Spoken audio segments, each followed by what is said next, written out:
What's up mga kaprayon, for today's video atong kuhaon ng ato ang parcel kay naa ko na tay package nga naabot mga kaprayon. So okay bawo kung sa sulod ato unya ang sender ato si Mr.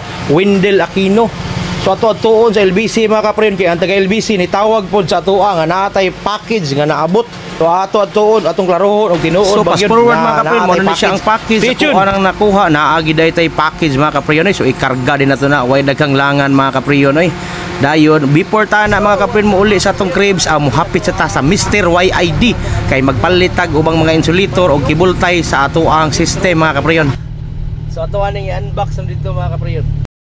So before ta mo balik sa ato ang lungga mga kapriyon, so muhapit ta diri sa Mr. YID.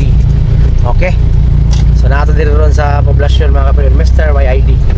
So what's up mga kapriyon, nakakuha kita duha na lang kaputos nga winding tube mga kapriyon. Mo na insulator to, mao na lang gining duha ka box stock na habilin sa ilahang display kay by display ra man sila mga kapriyon.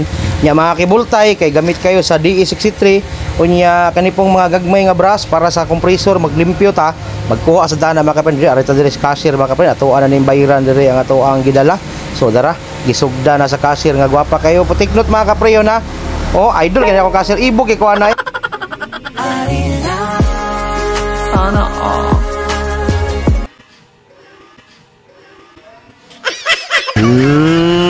nagbiga-biga na po ka. I-unbox mga kapriyon, naabot na kita sa to ang gamayng lungga mga kapriyon. So kuha dito cutter blade ba dry. Power ka na Wendell Aquino. Okay. Ato na ning sugdan og tabas. Okay. Natay backup diri si Dudongkin. Nagsigil na siya cellphone tanawa. Nagsigil ang cellphone. So muna siya mga kapriyon, atong ablihan ang ato ang package.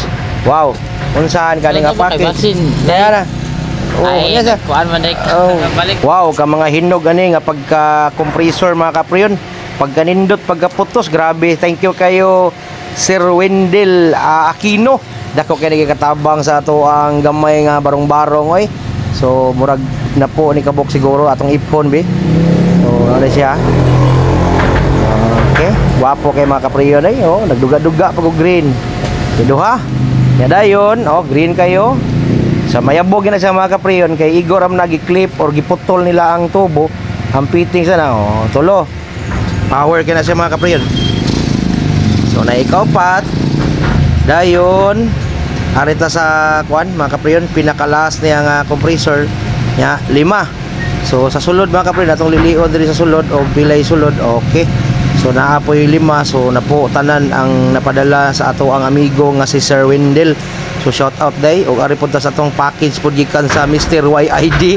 Okay na rato ang mga winding tube para sa insulator ato sa dual para di magbagid-bagid, di mga buslot ang tubo. Okay na siya. Nya naatay mga kuan pod kibultay. Duha ra gyud taong kapak ang atong napalit kay nahurot naman mga kapriyon. Supposed to be need ta nag 20 kaputos. So what's up mga kapriyon, dira ato na lang idaplin natay available pod nga coolant diri. Naghinahinay naman gud og pangumpra ang tagiya mga kapriyon para di ta maglisod po. What's up mga kapriyon, mo na to nakuha na ginato atong package. Grabe kay ka-surprising ang package mga kapriyon, labi na bugat kayo. So thank you kayo ni Wendell Aquino. So grabe na kuyawan ko mga kapriyon kay mo na siya mga kapriyon. So day kay mga DE64 na compressor. So mga hinog kay nga compressor mga kapriyon from Japan pag ito siya. Thank you kayo Sir Wendell. So shout out tayo ni Sir Wendell. Daray, picture ay.